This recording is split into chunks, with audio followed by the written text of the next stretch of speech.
Welcome back to my YouTube channel. So today I have the 2020 Toyota Highlander. This vehicle competes against the Kia Telluride, the Ford Explorer, and also the Mazda CX-9. Start off under the hood of the Highlander here. You have a 3.5 liter V6. It makes 295 horsepower, 263 foot-pounds of torque. It's paired with an 8-speed automatic transmission.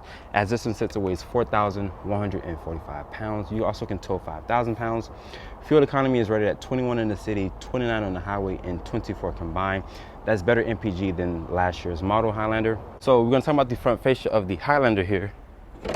I'm not gonna lie to you guys, I actually like the 2020 redesigned Highlander here. This exterior color is a midnight black metallic. You also have these multi-reflector LED headlights here with the incandescent turn signal. To get LED fog lights here, they're part of your bumper.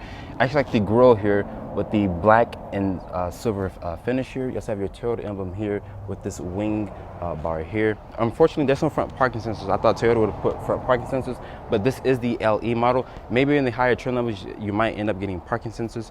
But overall, you guys just comment down below if you actually like the front fascia of the new design 2020 Toyota Highlander. But we're gonna take a look at the side profile of the Highlander. So here on the side profile of the Toyota Highlander, starting out with these wheels. These are a 235/65 18-inch rim. You also have a 5-spoke design. You also get 4 disc brakes for all 4 wheels. Actually like the alloy finish here on the wheels. You also have this LED side marker here in your mirror caps. Your wheelbase is 112.2 with overall length of 194.9. Overall, we're gonna take a look at the rear of the Toyota Highlander. So at the rear of the Toyota Highlander, you also have this rear spoiler back here with this rear brake to keep your rear glass clean, your Toyota emblem. You also have your Highlander badge here with your LE badge. You also have a standard backup camera with incandescent lights for your tag. Your lower part of your bumper, fat integrated reflector here into your bumper. There's no rear parking sensors. Open up the cargo back here. You also have this power lift gate. With all seats folded, you look around 16 cubic feet of space. When you fold everything down, you get 84.3 cubic feet of space. If you want to fold down your seats, you have this little lever here, and the headrest will fall down to the seats. And Toyota also gives you some underfloor storage here as well. But overall, we're going to take a look at the interior of the Toyota Highlander. Default for the 2020 Toyota Highlander, as you can see, I have a lock, unlock, tailgate release, and a panic button. So walking up to the Highlander here, I have these 2 little ridges here. You can rest your finger here that locks the door, and to unlock it, Toyota does a sensor behind the door. Open up this interior. Is a black and gray interior. On the camera, it looks more gray than it does black. Starting with the door panel here, it is a hard touch material. Also have this painted black door handle here with your mirror switches here. You also have your lock controls here. It is express up, express down for all 4 windows. Also have some additional storage down here with the cup holder. Also have your driver adjustable seating with no lumbar support. Also have a fuel opener here. Your hood release latch here. Also have some storage, automatic high beam, and also for your tailgate release with your odometer and different things like that. This is a manual tip telescoping wheel. So getting inside the Highlander here, the door sounds nice and solid. So to start up the Highlander, put your foot on the brake and press the start stop button here. The gauges will do a nice sweep. This is a leather wrapped steering wheel. You also have this pad here. You can cycle through different things. Right here, you go back here, you also have your safety stuff, which is standard, your lane keep assist, your blind spot monitoring, forward collision warning.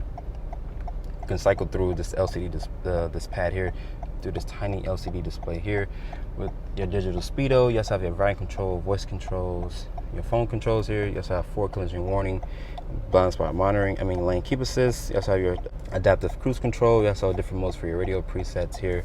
I actually like this, I like the 3-spoke design here.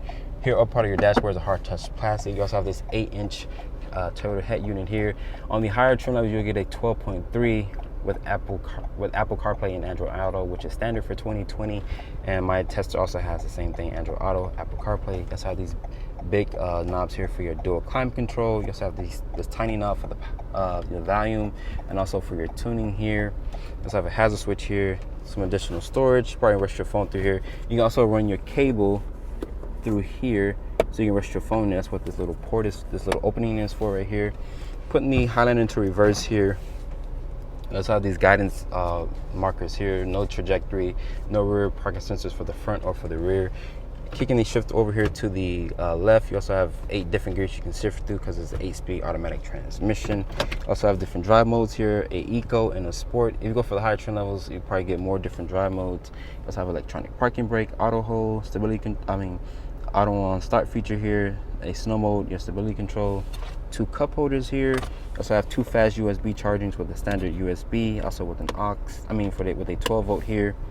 Your glove box here is damped. It's not lined with felt. Pretty decent sized glove box. Also have more of that opening here for additional storage. The seats in here are very, very comfortable. They hold you in place. If you want to take your Highlander out on a long road trip, these seats will definitely hold you in place. You also have the sunglass opener here with this rear view mirror, so you can check on the second and third row passengers. You also have incandescent lighting throughout the whole entire cabin. I actually like the center console here. No other competitor offers the opening how the center console does it here itself. If you get a higher trim level, you also get a wireless charging pad here in your center console. Just have this removable tray here. You also have a 12 volt inside here. You guys can't really see it. It's not picking up on the actual camera. Pretty decent size storage here. But closing this back, we're going to take a look at the second and third row Highlander and see how they actually hold up. So getting to the back seat of the Toyota Highlander here, my tester has the bench seating here. With the L and LE, you would get bench seating. If you go for a higher trim level, you would get the captain's chairs, which I would basically prefer getting over the bench seating. But if you have a family of 8 people, this will definitely fit your needs. You also have 2 map pockets here with tri-zone climate control. Your vents are on the ceiling here. The lighting in here is going to be incandescent lighting. The materials are going to be a hard touch plastic. You also have this black painted door handle. The floor is nice and flat down here. You also get 2 fast charging USBs. Toyota raised the legroom back here at 41 inches of legroom. You can also slide the seats back and forth to let someone in that third row to give them a little bit more legroom. And Toyota also gives you 2 cup holders here with a nice portion to rest your elbows. Overall, we're going to take a look at the third row of the Toyota Highlander. So to get into the third row of the Highlander, you have this little lever here that you can pop up, in the seats you have to manually slide them forward. Getting back here is a nice aisleway, and the floor is lower to the ground, just like in the Ford Explorer here. I'm going to push the seat all the way back so you guys can see.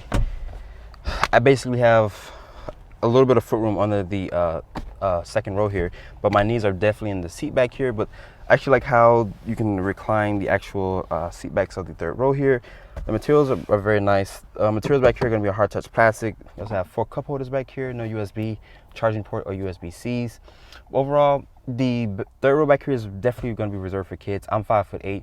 I have plenty of headroom, but my knees, like I mentioned, are touching the seat back of the second row here, and I barely have any footroom. So the Kia Telluride, the Ford Explorer have a little bit better third row seating for adults. But overall, we're going to take the Highlander out and see how it actually performs. So starting off in the 2020 Toyota Highlander LE, this vehicle has a 3.5 liter V6. It makes 295 horsepower, 263 foot-pounds of torque, and it's paired with an 8-speed automatic transmission. I actually like the exterior wise of the new redesigned Highlander. The V6 in the Highlander, I think, is a very strong V6. It reminds me more of like the Chevy Traverse with that V6 that they use, but that makes 310 horsepower. So visibility in the Highlander is pretty good. Let's have these big side mirrors here. It comes standard with the blind spot monitoring, lane keep assist, forward collision warning with pedestrian detection. So this thing is fully loaded with Toyota safety sense here.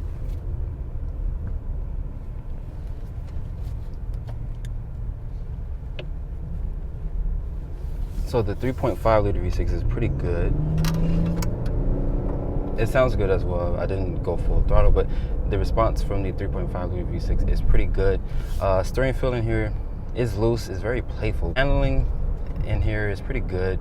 The suspension feels very, very soft. It reminds me of the Toyota Camry with that very smooth suspension, even though the Highlander sits a little higher. But the suspension feel in here is pretty good. Fuel economy is rated at 21 in the city, 29 on the highway, and 24 combined.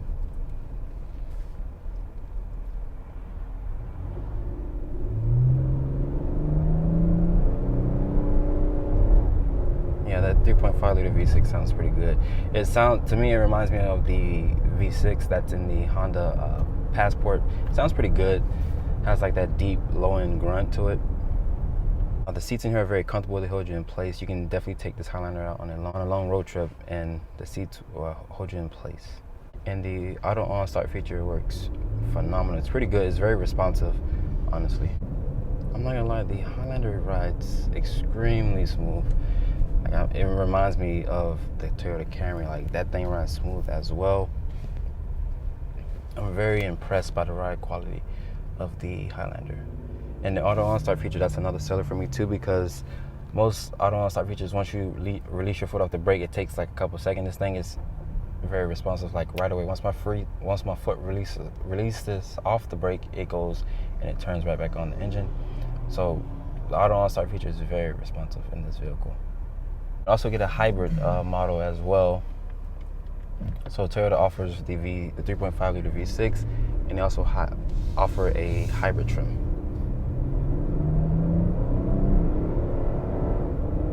Yeah, the Highlander sounds pretty good, man. So after spending time with the 2020 Toyota Highlander LE, this vehicle rides as smooth as the Toyota Camry. So how much does a Highlander cost? My tester here stickers for $36,800. It also has some additional options on it, which includes the Toyota Guard, which is 2 oil changes in the filter, also the carpeted floor mats, the cargo cover, and the exterior paint. So this one stickers for $39,989. I would like to give a special thanks to Wilford for providing with the vehicle. If you're in the market for a 2020 Toyota Highlander, make sure you guys come to South Dade Toyota and ask for Wilford. And make sure you guys follow me on Instagram @DriverReviews, and please keep subscribing to my YouTube channel. I catch you all in the next video.